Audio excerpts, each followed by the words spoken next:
Ja už tu mám aj Nikolku, ktorá dneska tu v Brežnici na Rómskom festivali odspievia nejaké pesničky. Aké pesničky to budú? Ja už sa jej priamo pýtam teraz. Ahoj Nikolka. Ahoj, ahoj. Povedz nám, aké pesničky odspievaš? Tak konkrétne by to mala byť Jennifer Lopez, napríklad budú to prerobené pesničky do romštiny.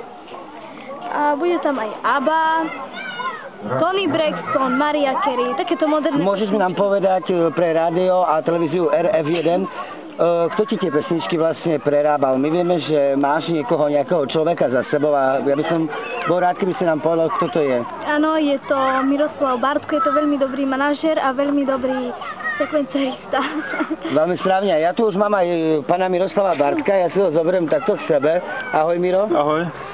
Miro, ja by som sa chcel spýtať, pretože vieme, že ty väčšinou aj skladaš pesničky a tak ďalej. Tento objav Nikolka, to určite povedz mi tvoju perspektívu, čo vidíš v nej? Tak vidím v nej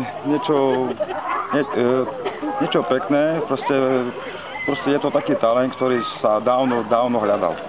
Takže myslíš si, že do budúcnosti by mohla niečo dokázať? Tak dúfam, že hej, a že možno aj nám to ešte možno aj vyjde.